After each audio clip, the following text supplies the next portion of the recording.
Hello అండి. ఇవాళ మీకు నేను సుందరాకాండలోని 1-8 సర్గల గురించి చెప్తాను.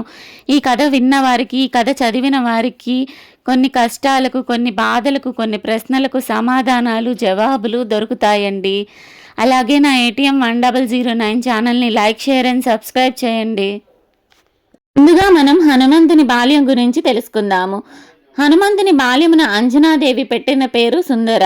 సుందర అనే పేరుకి అర్థం అందమైన. పుంజిక స్థల అనే అప్సరస అంజన అనే వానర కాంతగా జన్మించెను. కేసరి అనే వానర వీరుడు ఆమెను పెళ్లాడెను. కేసరి అనే అతను చాలా బలవంతుడు. అతను మాల్యావంతం అనే పర్వతం మీద ఉండేవాడు. మాల్యావంతం అక్కడ ఉన్న పర్వతాలన్నిటిలో శ్రేష్టమైనది. శంభసాధనుడు అనే ఒక రాక్షసుడు యజ్ఞయాగాలను భంగం చేస్తూ దేవతలు ఋషులను హింసించేవాడు. దేవతలు ఋషులు బలవంతుడని పేరు పడ్డ కేసరిని పిలిచి శంభసాధనుడు అనే రాక్షసుణ్ణి చంపమని ఆజ్ఞాపిస్తారు. మునుల కోరికపై శంభసాధనునితో యుద్ధం చేసి అతనిని నిర్జింపచేసి దేవతలకు ఋషులకు అతని పీడను తొలగిస్తాడు. సజ్జన స్వభావం గల అతనికి అంజన అనే భార్య ఉంది. వారు సంతానం కొరకు భక్తితో శివుణ్ణి ఆరాధించిరి. అప్పుడు వాయుదేవుడు శివుని తేజస్సును పండు రూపంలో అంజనాదేవికి ఇచ్చాడు. అంజనాదేవికి జన్మించిన సుతుడే ఆంజనేయ స్వామి.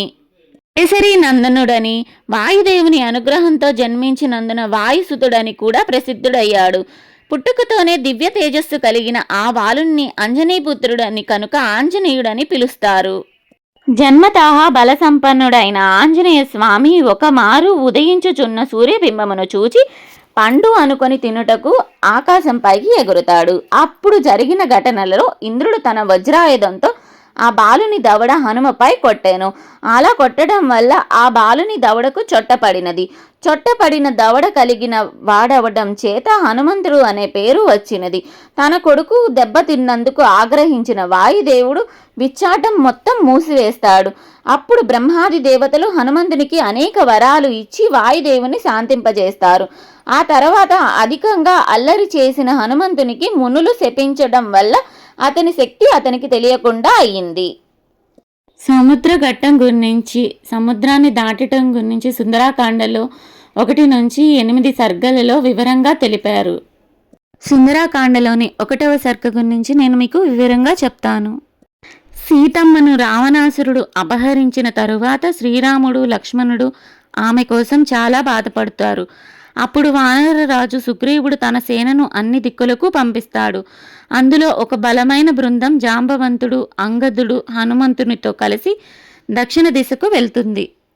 సముద్ర తీరానికి చేరిన వానరులు చాలా రోజులు వెతకటం తరువాత వారు చివరికి ఒక పెద్ద సముద్రం దగ్గరకు చేరుకుంటారు. అక్కడ వారికి తెలిసింది సీతాదేవి లంకలో ఉందని, అది సముద్రం అవతల ఉందని. వానరుల సందేహం. వానరులు అందరూ ఇలా అనుకుంటున్నారు, ఇంత పెద్ద సముద్రం ఎవరు దాటగలరు? కొందరు 10 యోజనాలు, మరికొందరు 20 యోజనాలు మాత్రమే దాటుతామని చెప్తున్నారు. కానీ లంక చాలా దూరంలో ఉంది. అందరూ భయంతో, సందేహంతో నిలిచిపోయారు. జాంబవంతుడు హనుమంతుణ్ణి ప్రోత్సహించడం. అప్పుడు జాంబవంతుడు హనుమంతుణ్ణి చూసి ఇలా చెబుతాడు, హనుమా, నీకు అపారమైన శక్తి ఉంది, కానీ నువ్వు దాన్ని మర్చిపోయావు. అతను హనుమంతుని బాల్యం గురించి గుర్తు చేశాడు. చిన్నప్పుడు సూర్యుడిని పండుగా భావించి పట్టుకోవడానికి ఎగిరాడు. దేవతలు అతనికి ఎన్నో వరాలు ఇచ్చారు. కానీ ఒక శాపం వల్ల తన శక్తి తానే మర్చిపోయాడు. హనుమంతుని శక్తి మేల్కొనడం. జాంబవంతుని మాటలు విన్న వెంటనే హనుమంతునిలో ధైర్యం, శక్తి మళ్ళీ మేల్కొంటుంది. అతను మహాకాయుడిగా మారిపోతాడు.